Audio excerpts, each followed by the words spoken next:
விதைகளின் கதை என்கிற தலைப்பில் நான் குழந்தைகளோடு பேச வேண்டும். ஏன்னா விதையும் குழந்தைகளும் ஒன்று.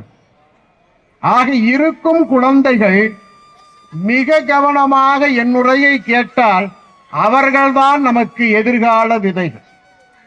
ஆகவே ஒரு பக்கம் விதைகளை பார்ப்பவர்களும் நஞ்சில்லா பொருள்களை வாங்குபவர்களும் அவரவர் வேலையை பார்க்கட்டும். நாம் குழந்தைகளோடு கொஞ்சம் பேசிக் கொண்டிருப்போம். விதையின் கதை என்கிற ஒரு தலைப்பில் நான் கொஞ்ச நேரம் பேச வேண்டும் என்றார்கள். உண்மையில் விதையின் கதை என்ற ஒரு கதையை 100 ஆண்டுகளுக்கு முன்பாகவே டால்ஸ்டாய் அவர்கள் எழுதி முடித்தார். 100 ஆண்டுகளுக்கு முன்பு எழுதிய கதையின் பெயர் விதை. விதை. அந்த 100 ஆண்டுக்கு முன்பு எழுதிய டால்ஸ்டாய் கதையை மகாத்மா காந்தி, தேச விடுதலையை நமக்கு பெற்று தந்த மகாத்மா காந்தி வாய்ப்பு கிடைக்கும் போதெல்லாம் படிப்பாராம். அந்த ஒரு கதையை அவர் எவ்வளவு முறை படித்திருக்கிறார் என்று அவருக்கே தெரியாத அளவுக்கு ஈர்ப்பான கதை விதை. இப்ப அந்த கதையை நான் உள்ளபடியே குழந்தைகளோடு பேசுகிறேன். குழந்தைகளும் அந்த கதையை என்னோடு பேசுவார்கள். நண்பர்களே, இயற்கையை நேசிக்கிற நெஞ்சங்களே, ஒரு 100 ஆண்டுக்கு முன்பு டால்ஸ்டாய் எழுதிய அந்த கதை இப்படித்தான் ஆரம்பிக்கிறது. ஒரு மாலை நேரத்தில் வீட்டின் தெருவில் விளையாடிக் கொண்டிருந்தால் அந்த சிறுமி. டால்ஸ்டாய் சிறுமியை வைத்து அந்த கதையை தொடங்குகிறார். விளையாடிக் கொண்டிருந்த சிறுமிக்கு ஒரு விதை கிடைக்கிறது. எவ்வளவு முக்கியம் பாருங்க. 100 ஆண்டுகளுக்கு முன்பு ஒரு விதையை அவள் பார்க்கிறாள். அவள் வீட்டு தெருவிலே அந்த விதை கிடைக்கிறது. விளையாட்டை எல்லாம் விட்டு விட்டு அந்த விதையை எடுத்து பத்திரப்படுத்தி கொண்டாள் தன் பாவாடை நாடா சுத்தி. இந்த விதை பத்திரமா இருக்கட்டும், இது என்ன விதைன்னு தெரிஞ்சுக்கலாம்னு எடுத்து வச்சுட்டு 8 மணி வரை விளையாடுகிறாள். இரவு 8 மணி வரை விளையாடிய பிறகு வீட்டுக்கு வந்ததும் அம்மாவிடத்தில் போய், அம்மா அம்மா, நம்ம வீட்டு தெருவில் இந்த இதை பார்த்து விதை கிடைச்சதுமா, இது என்ன விதைன்னு எனக்கு தெரியலம்மா, பார்த்து சொல்லுன்னா அம்மா கிட்ட அந்த விதையை கொடுத்தான்.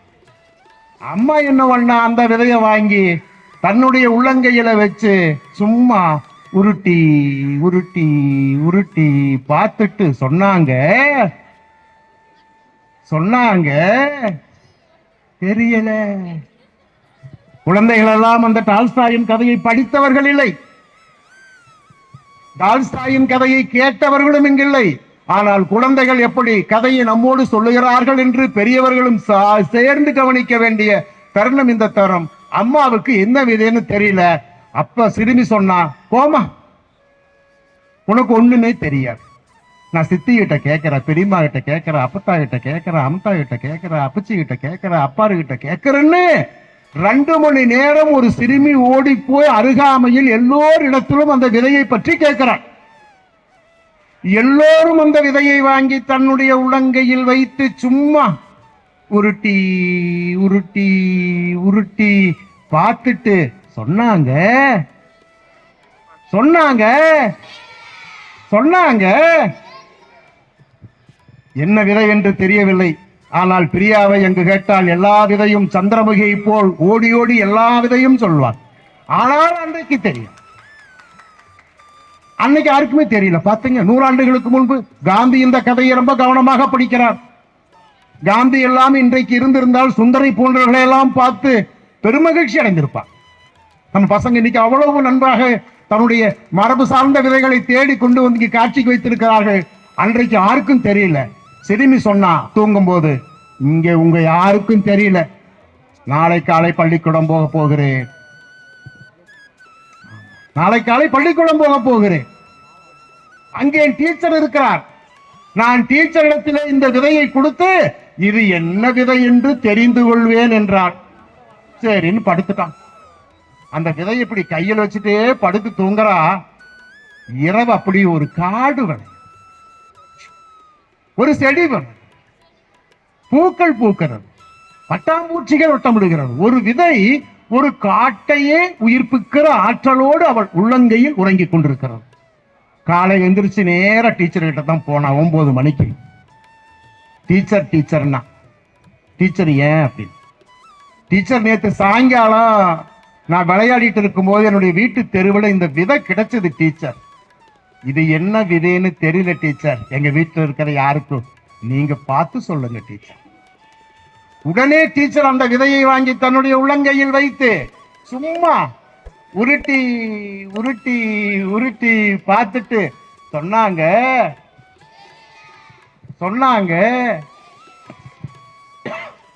எங்கள் டீச்சருக்கு எல்லாம் தெரியும் என்று நம்பிக்கொண்டிருந்த ஒரு சிறுமிக்கு டீச்சரும் அது என்ன விதை என்று தெரியவில்லை. ரொம்ப சோர்ந்து போயிட்டா சிறுமி, 6வது தான் படிக்கிறான். சாயந்தரம் வீட்டுக்கு ரொம்ப சோர்ந்து போய் வந்தா அம்மா கேட்டாங்க, டீச்சருக்கு விதை என்ன தெரிஞ்சுதான்னு. போமா, எங்க டீச்சருக்கே தெரியல. டீச்சருக்கும் தெரியாத ஒரு விதையை வீட்டில் வைத்திருப்பது அரசாங்க தவறாக ஆகும். ஆகவே நாளை காலை நீ பள்ளிக்கூடத்துக்கு விடுமுறை எடுத்துக்கொள். நாம் மன்னனிடத்திலே போய் இது என்ன விதை என்று கொடுத்து அறிந்து வரலாம். மன்னரிடத்திலே இந்த விதையை கொடுக்கலாம். இந்த விதை அரசின் சொத்து.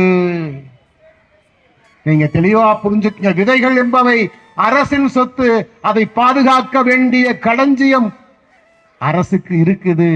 அரசனுடைய கடமை என்பதை ஒரு அன்றைக்கு 100 ஆண்டுகளுக்கு முன்பே உணர்ந்து அந்த தாய் நேர அரசங்கிட்ட கூட்டிட்டு போறா. அடுத்த நாள் காலையில அரசங்கிட்ட போனதுமே என்னம்மா, ஐயா முந்தானத்து சாயங்காலம் எங்க சிறுமி எங்க வீட்டு தெருவில் விளையாடிட்டு இருக்கும் போது ஒரு விதையை கண்டெடுத்தான்.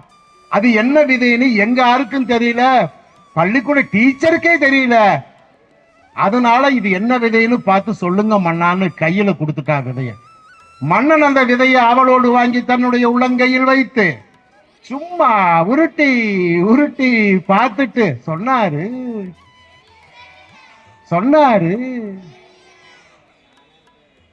டால்ஸ்டாய் இந்த கதையை இப்படியே எழுதி கொண்டு போகிறார். காந்தி ஒவ்வொரு முறையும் தனக்கு வாய்ப்பு கிடைக்கும் போதெல்லாம் இந்த கதையை படித்து பார்த்து கொண்டே இருக்கிறார். அதுதான் ரொம்ப முக்கியம்.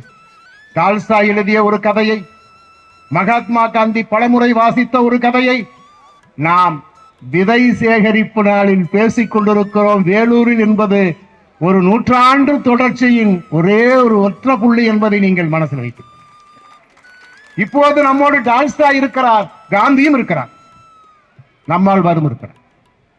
ஆமா, எல்லாம் நம்மோடு இருக்கிறார்கள் இப்போது. காரணம், விதைகளை பற்றி நாம் பேசிக் கொண்டிருக்கிறோம். இங்கு நம் மரபு சார்ந்த விதைகள் குவிக்கப்பட்டிருக்க.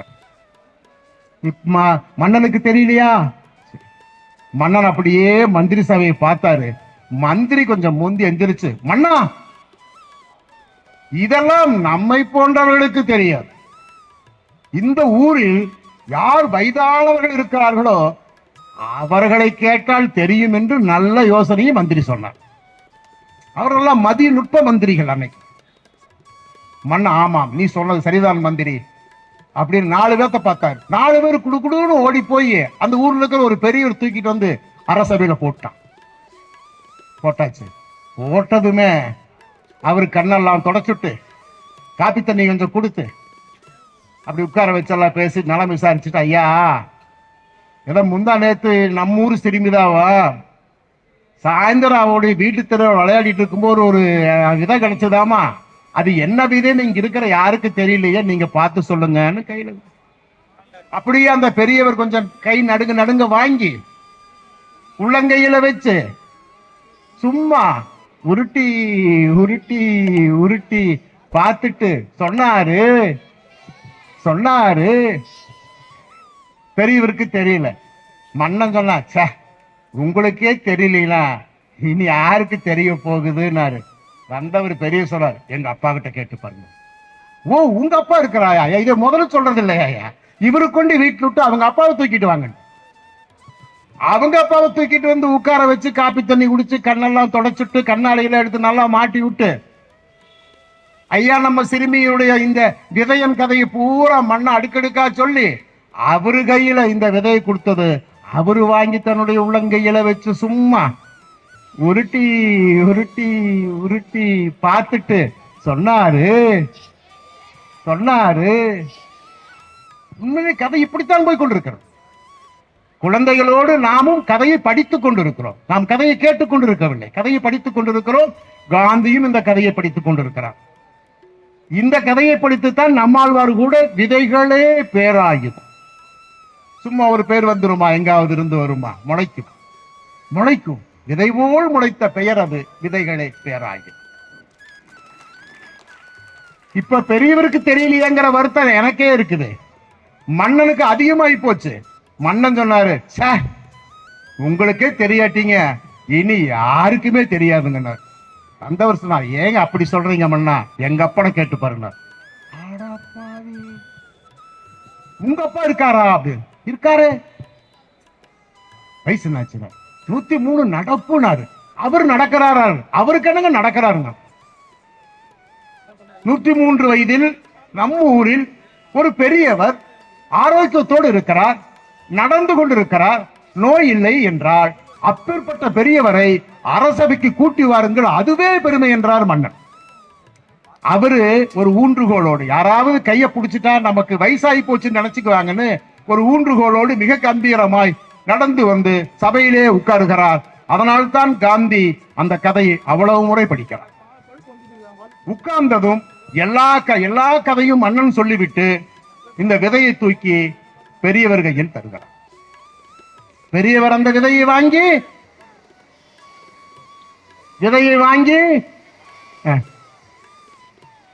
கதை முடிய போகிறது. டால்ஸ்டாய் எல்லா கதைகளிலும் எல்லா நாவல்களிலும் 2 வரிகளில் உயிரை வைத்திருப்பார். டால்ஸ்டாய் கதை இன்றைக்கு உலகம் முழுக்க பேசப்படுகிறது என்றால் அவன் கடைசி அந்த 2 வரிகளில் தான் ஒரு சிறுகதையின் உயிரை வைத்திருப்பார். இப்ப வந்தவங்க எல்லாம் என்ன பண்ணாங்க? அந்த விதையை வாங்கி உள்ளங்கையில வச்சு சும்மா உருட்டி உருட்டி உருட்டி பார்த்தாங்க. நம்ம சொல்லுவோமல்ல, அவன் உருட்டுறானப்பா, அவன் உருட்டி அவனுக்கு உருட்டுறானப்பானாவே ஒண்ணும் தெரியாதுன்னு அர்த்தம். ஆனா பெரியவர் அந்த விதையை உள்ளங்கையில வாங்கினதுமே உற்று பார்க்கிறார். ஒரு கதையினுடைய எழுத்து ஒரே எழுத்து தான். பெரியவர் அந்த விதையை வாங்கி உள்ளங்கையில் வைத்து உற்று பார்க்கிறார். பார்த்தவர் அந்த விதையை அப்படியே தன் உள்ளங்கையில் மூடிக்கொள்கிறார். மூடிக்கொண்டு அந்த விதையை தன்னுடைய கண்களிலே ஒற்றிக் கொள்கிறார். 2 கண்ணிலே ஒற்றிக்கொண்டு நெஞ்சிலே அந்த விதையை வைக்கிறார். அவர் கண்ணில் இருந்து 2 சொட்டு கண்ணீர் வழிகிறது என்று டால்ஸ்டாய் எழுதுகிறார். சபை அமைதியாகிவிட்டது. ஒரு 103 வயதான ஒருவரை கொண்டு வந்து சபையிலே இப்படி அளவைத்து விட்டோமோ என்று மன்னனுக்கெல்லாம் சங்கடம் தான். சபை அமைதியாக கிடக்கிறது. சபையின் அமைதியை மன்னனே குலைக்கிறார். ஐயா அப்படி கண்ணை முழிச்சு பார்த்தார். அது என்ன விதைன்னு தெரிஞ்சிச்சுங்களா? தெரிஞ்சிருச்சுனார். அப்பாடா, ஒரு கதையே முடிஞ்சிச்சு. நமக்கும் ஒரு சந்தோஷம், காந்திக்கும் சந்தோஷம், டால்ஸ்டாய்க்கும் சந்தோஷம். அழகான ஒரு கதையை முடித்த சந்தோஷம் எல்லாத்துக்கும் வந்துருச்சு. அப்ப சேர்க்கிறாங்க, இது என்ன விதைன்னு கேட்டாரு மன்னன். பெரியவர் சொன்னாரு, ஒன்னும் இல்லையா, 100 ஆண்டுகளுக்கு முன் இந்த ருஷ்ய மண்ணில் காணாமல் போன ஆதி கோதுமை விதைன்னு சொன்னார். உடனே மன்னன், கோதுமை விதை வேணா அப்படின்னு பெரியவர் கோபம் வந்துடுச்சு. மன்னா, அது வெறும் விதை அல்ல, இந்த மண்ணின் பாரம்பரியம், இந்த மண்ணின் ஆரோக்கியம், இந்த மண்ணின் உணவு என்று அடுக்கடுக்காக ஒரு 103 வயது பெரியவர் ஒரு விதையின் கதையை சொல்லி முடிக்கிற போது ஒரு விதையின் அவசியம் நமக்கு தெரிய வரும். விதை என்பது வெறும் விதைகள், அது விதை பண்பாட்டோடு சேர்ந்தது. நீங்க எவ்வளவு பிரச்சனை வந்தாலும் இந்த மண்ணின் மரம்தான், இந்த மண்ணின் விதைகள் தான் நம்மை பாதுகாக்கும். நண்பர்களே, உங்களுக்கு ஒரு செய்தியும் நான் சொல்ல வேண்டும். 1971 ஆசியா பகுதியில் இருக்கிற 16,000 ஹெக்டேர் நிலத்தில் நெல்லுக்கு ஒரு நோய் வந்துருச்சு. ஆசிய பகுதியில் இருக்கிற 16 கோடி ஹெக்டேர் பரப்பளவில் பயிரிடப்பட்டிருந்த நெல்லுக்கெல்லாம் ஒரு நோய் வந்துச்சு. அந்த நோயை எப்படி குணமாக்குவது, எதை கொண்டு குணமாக்குவது என்று பல போராட்டங்களுக்கு பிறகு தமிழ்நாடு கேரளா எல்லையை ஒட்டி இருக்கிற மேற்கு தொடர்ச்சி மலையில் ஒரு வகை புல்லில் இருந்து எடுத்த ஒரு விதைதான் 16,000 கோடி ஹெக்டர் பரப்பளவில் நோய் வாடப்பட்ட நெல்லை காப்பாற்றி ஒரு பசி வராமல் நம்மை காப்பாற்றி இருக்கிறது. அதனால்தான் எல்லா விதைகளையும் பாதுகாக்க வேண்டும். அது புல்லின் விதையாக இருந்தாலும் சரி, நெல்லின் விதையாக இருந்தாலும் சரி, விதைகள் எல்லாம் பாதுகாக்கப்பட வேண்டியவை என்பதை நான் உங்களுக்கு சொல்கிறேன். இது வெறும் கதை அல்ல, இது வெறும் விதையும் அல்ல. சுந்தரை போன்றவர்கள் சற்றேறக்குறைய தமிழ்நாட்டில் 2 லட்சம் கிலோமீட்டர் எல்லாம் பயணித்து அந்த சின்ன வயதில் ஒரு 100க்கும் மேற்பட்ட கத்திரி ரகங்களை, கத்திரி விதைகளை சேகரித்து வைத்திருக்கிறார். இப்போது எனக்கு தோன்றுகிறது, இந்த தமிழ் மண்ணில் 100க்கும் மேற்பட்ட கத்திரி விதைகள் இருக்கிற போது மான்சாண்டோவும் மகிகோவும் எதற்காக பீட்டி கத்திரிக்காயை கொண்டு வருகிறார்கள் என்று குழந்தைகள் புரிந்து கொண்டால், சிறுமிகள் புரிந்து கொண்டால், விதையின் கதை சரியாக உங்களுக்கு புரிந்திருக்கிறது என்று. நண்பர்களே, நிறைய பேர் இப்படி நிறைய பேச வேண்டியது இருக்கு. அறிஞர் பெருமக்கள் எனக்கு பின்பு நிறைய பேச காத்திருக்கிறார்கள். ஆங்காங்கு இருப்பவர்கள் எல்லாம் இந்த இருக்கையை நிரப்பி நமக்கு சொல்லுகிற செய்திகளை செவிக்கும் செய்தி வாங்கி வயிற்றுக்கும் செய்தி வாங்கலாம். இன்றைக்கு நல்ல செய்தி செவிக்கும், நல்ல உணவு வயிற்றுக்கும் கிடைக்கிற நல்ல நாள் ஞாயிற்றுக்கிழமை. நான் ஞாயிற்றுக்கிழமையை ஞாபகப்படுத்தி விட்டேன் என்று யாரும் என்னை ஒன்றும் குறை சொல்ல வேண்டியதில்லை. இந்த ஞாயிற்றுக்கிழமை நல்ல ஞாயிற்றுக்கிழமை தான். ஆக நீங்கள் கட்டாயம் கேட்க. பத்திரிகை நண்பர்கள், ஊடகத் தோழர்கள் யாராவது இருந்திருந்தால் இப்படி ஒரு பெரும் கூட்டத்தை, விதை சேகரிப்போர் என்று ஒரு 10 பேருடைய உழைப்பு, பல்லாயிரக்கணக்கான மக்கள் திரண்டு பார்க்கிற செய்திகளை எழுத வேண்டும்.